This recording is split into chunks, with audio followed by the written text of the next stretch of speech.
Capítulo 1 Pai Rico. Pai Pobre por Robert Kiyosaki. Tive dois pais, um rico e outro pobre. Um era muito instruído e inteligente, tinha o PhD e fizeram um curso universitário de graduação, com duração de 4 anos, em menos de 2. Foi então para a Universidade de Stanford, para a Universidade de Chicago e para a Northwestern University, sempre com bolsa de estudos. O outro pai nunca concluiu o segundo grau. Ambos foram homens bem-sucedidos em suas carreiras e trabalharam arduamente durante toda a vida. Ambos auferiam rendas consideráveis. Contudo, um sempre enfrentou dificuldades financeiras. O outro se tornou o homem mais rico do Havaí. Um morreu deixando milhões de dólares para sua família, para instituições de caridade e para sua igreja. O outro deixou contas a pagar. Ambos eram homens fortes, carismáticos e influentes. Ambos me ofereceram conselhos, mas não aconselharam as mesmas coisas. Ambos acreditavam firmemente na instrução, mas não sugeriram os mesmos estudos. Se eu tivesse tido um único pai, teria tido de aceitar ou rejeitar seus conselhos. Tendo dois, tive a escolha entre pontos de vista contrastantes, a visão de um homem rico e a visão de um homem pobre. Em vez de aceitar ou rejeitar simplesmente um desses pontos de vista, me descobri pensando mais, comparando-os e escolhendo por mim mesmo. O problema é que o homem rico ainda não era rico e o homem pobre ainda não era pobre. Ambos estavam no início de suas carreiras e lutavam por dinheiro e pela família, mas tinham ideias muito diferentes sobre o dinheiro. Por exemplo, um dos pais dizia: o amor ao dinheiro é a raiz de todo mal. O outro: a falta de dinheiro é a raiz de todo mal. Quando garoto, a influência de dois pais, ambos homens fortes, era uma situação complicada. Eu queria ser um bom filho e ouvia, mas os dois pais não falavam a mesma língua. O contraste entre suas ideias, especialmente no que se referia ao dinheiro, era tão extremo que eu ficava curioso e intrigado. Comecei a pensar profundamente sobre o que cada um deles dizia. Muito do meu tempo era gasto refletindo, fazendo-me perguntas como: por que ele fala isso? A respeito das afirmações dos pais. Teria sido muito mais simples falar sim, ele está certo. Concordo com isso. Ou simplesmente rejeitar o ponto de vista dizendo: o velho não sabe do que está falando. Porém, tendo dois pais que eu amava, fui forçado a pensar e a escolher um dos caminhos por mim mesmo. Esse processo de escolher por mim mesmo se mostrou muito valioso no longo prazo. Não se tratou simplesmente da aceitação ou da rejeição de um único ponto de vista. Uma das razões pelas quais os ricos ficam mais ricos, os pobres, mais pobres e a classe média luta com as dívidas é que o assunto dinheiro não é ensinado nem em casa nem na escola. Muitos de nós aprendemos sobre o dinheiro com nossos pais. O que pode dizer um pai pobre a respeito do dinheiro para seu filho? Ele diz: simplesmente, fique na escola e estude muito. O filho pode se formar com ótimas notas, mas com uma programação financeira e uma mentalidade de pessoa pobre. Isso foi aprendido pelo filho em sua tenra idade. O dinheiro não é ensinado nas escolas. As escolas se concentram nas habilidades acadêmicas e profissionais, mas não nas habilidades financeiras. Isso explica por que médicos, gerentes de banco e contadores inteligentes, que tiveram ótimas notas quando estudantes, terão problemas financeiros durante toda a sua vida. Nossa impressionante dívida nacional se deve em boa medida a políticos e funcionários públicos muito instruídos que tomam decisões financeiras com pouco ou nenhum treinamento na área do dinheiro. Muitas vezes penso no novo milênio e imagino o que acontecerá quando houver milhões de pessoas precisando de assistência financeira e médica. Eles se tornarão dependentes do apoio financeiro de suas famílias ou do governo. O que acontecerá quando o Medicare e a Seguridade Social ficarem sem dinheiro? Como uma nação sobreviverá se ensinar sobre dinheiro continuar sendo tarefa dos pais, cuja maioria será ou já é pobre? Como tive dois pais a me influenciar, aprendi com ambos. Tive que refletir sobre os conselhos de cada um deles e ao fazê-lo percebi o poder e o impacto dos nossos pensamentos sobre nossa própria vida. Por exemplo, um pai costumava falar: não dá para comprar isso. O outro proibia o uso dessas palavras. Insistia em que eu falasse: o que posso fazer para comprar isso? Num caso temos uma afirmação, no outro uma pergunta.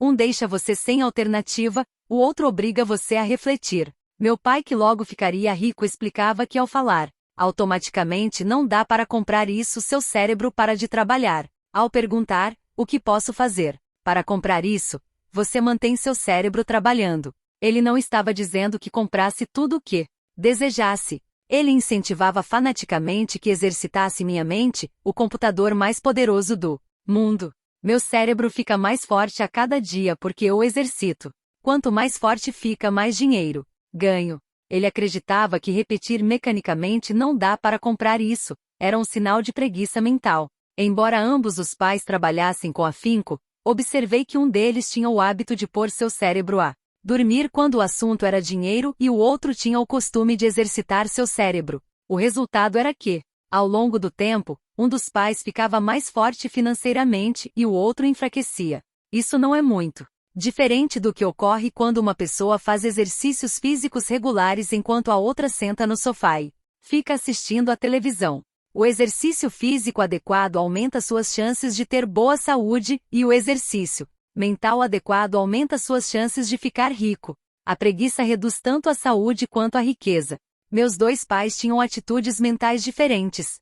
Um acreditava que os ricos deviam pagar mais impostos para atender os menos afortunados. O outro dizia, os impostos punem os que produzem e recompensam os que não produzem. Um dos pais recomendava, estude arduamente para poder trabalhar em uma boa empresa. O outro falava, estude arduamente para poder comprar uma boa empresa. Um dos pais dizia, não sou rico porque tenho filhos. O outro, tenho que ser rico por causa de vocês, meus filhos. Um incentivava as conversas sobre dinheiro e negócios na hora do jantar. O outro proibia que se falasse do assunto durante as refeições. Um dizia, em questões de dinheiro seja cuidadoso, não se arrisque. Outro, aprenda a administrar o risco. Um recomendava, nossa casa é nosso maior investimento e nosso maior patrimônio. O outro, minha casa é uma dívida e se sua casa for seu maior investimento, você terá problemas. Ambos os pais pagavam suas contas no prazo, mas um deles pagava suas contas em primeiro lugar, enquanto o outro as deixava para a última hora. Um deles acreditava que a empresa ou o governo deveria cuidar de você e de suas necessidades. Estava sempre preocupado com aumentos salariais, planos de aposentadoria, benefícios médicos, licenças de saúde, férias e outros benefícios. Ele ficava impressionado com 2 de seus tios que foram para o exército e se aposentaram com vários benefícios após 20 anos de serviço ativo. Ele adorava a ideia de assistência médica e serviços de reembolso de alimentos que os militares ofereciam a seus aposentados. Ele também se empolgava com as cátedras vitalícias do sistema universitário. A ideia de estabilidade no emprego e benefícios trabalhistas lhe parecia às vezes mais importante do que o próprio emprego. Dizia frequentemente, trabalhei muito para o governo, mereço essas mordomias. O outro pai acreditava na total autossuficiência financeira. Ele sempre se manifestava contra a mentalidade dos direitos, e falava que isso estava criando pessoas fracas e financeiramente necessitadas. Ele dava muita ênfase à competência financeira. Um dos pais lutava para poupar alguns poucos dólares. O outro simplesmente criava investimentos. Um pai me ensinou a escrever um currículo impressionante para que eu pudesse encontrar um bom emprego. O outro me ensinou a fazer sólidos planos financeiros e de negócios de modo que eu pudesse criar empregos. Ter 2 pais fortes me proporcionou o luxo de observar o impacto de diferentes formas de pensar sobre a própria vida. Observei que as pessoas moldam suas vidas por meio de seus pensamentos. Por exemplo, meu pai pobre sempre me dizia, nunca vou ficar rico. E isso acabou acontecendo. Meu pai, rico, por outro lado, sempre se referia a si próprio como sendo rico. Ele dizia coisas como, sou um homem rico. E pessoas ricas não fazem isto. Mesmo que estivesse totalmente quebrado após um revés financeiro, ele continuava a se considerar um homem rico. Ele se justificava dizendo, há uma diferença entre ser pobre e estar quebrado. Estar quebrado é algo temporário, ser pobre é algo eterno. Meu pai pobre dizia, não ligo para dinheiro, ou, o dinheiro não é importante. Meu pai rico sempre dizia, dinheiro é poder. O poder de nossos pensamentos nunca poderá ser medido ou avaliado, mas desde jovem se tornou óbvio para mim a tomada de consciência de meus pensamentos e da forma como me expressava. Observei que meu pai pobre não era pobre por causa do dinheiro que ganhava, que era bastante, mas por causa de seus pensamentos e ações. Quando garoto tendo 2 pais, Me tornei consciente de que deveria ser cuidadoso com os pensamentos que decidisse adotar como meus. A quem ouviria, a meu pai rico ou a meu pai pobre? Embora ambos tivessem um enorme respeito pela educação e pelo aprendizado, eles discordavam quanto ao que era importante aprender. Um queria que eu estudasse arduamente, me formasse e conseguisse um bom emprego para trabalhar pelo dinheiro. Ele queria que eu estudasse para me tornar um profissional, um advogado ou um contador, ou que fosse para uma faculdade de administração para obter um MBA. O outro me incentivava a estudar para ficar rico, para entender como funciona o dinheiro e para aprender como fazê-lo trabalhar para mim. Não trabalho por dinheiro, costumava repetir uma e outra vez. O dinheiro trabalha para mim. Com 9 anos resolvi ouvir e aprender com meu pai rico tudo sobre dinheiro. Optei por não dar ouvidos a meu pai pobre, mesmo que fosse ele quem possuísse todos os títulos universitários. Uma lição de Robert Frost. Robert Frost é meu poeta favorito. Embora goste de muitas de suas poesias, a minha preferida é The Road Note Taken. Quase todos os dias recorro às suas lições. The Road Note Taken, 7. Two roads diverged in a yellow wood, and sorry. I could not travel both, and be one traveler, long e so to and looked down one as far as I could to where it bait in the undergrowth, then took the other, as just as fair, and having perhaps the better claim, because it was grassy and wanted where those for that the passenger had more than worried about the same. And both that morning equally lay in leaves no step had trodden black. Oh, I kept the first for another day. Yet knowing how way leads on to way, I doubted if I should ever come back. I shall be telling this with a sig somewhere ages and ages hence. Two roads diverged in a wood, and I took the one less traveled by, and that has made all the difference. Robert Frost, 1916. Isso fez toda a diferença.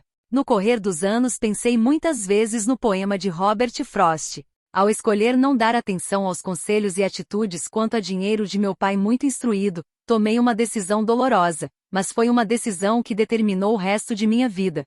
Com a decisão de quanto a quem dar ouvidos, teve início minha educação sobre dinheiro. Meu pai rico me deu lições ao longo de um período de 30 anos, até que cheguei aos 39 anos de idade. Suas lições pararam quando ele percebeu que eu conhecia e entendia plenamente o que ele estava tentando martelar na minha cabeça, às vezes bastante dura. O dinheiro é uma forma de poder. Mais poderosa ainda, entretanto, é a instrução financeira. O dinheiro vem e vai, mas se você tiver sido educado quanto ao funcionamento do dinheiro, você adquire poder sobre ele e pode começar a construir riqueza. O motivo pelo qual o simples pensamento positivo não funciona é porque a maioria das pessoas foi à escola e nunca aprendeu como o dinheiro funciona, e assim passam suas vidas trabalhando pelo dinheiro. Como comecei com apenas 9 anos, as lições que meu pai rico me ensinou foram simples. E quando tudo foi dito e tudo foi feito, encontramos apenas 6 lições, repetidas ao longo de 30 anos. Este livro trata dessas 6 lições expostas da maneira mais simples possível, da forma como meu pai rico as passou para mim. Estas lições não pretendem ser respostas e sim marcos. Marcos que ajudarão você e seus filhos a enriquecerem. Não importa o que aconteça em um mundo de crescente mudança e incerteza.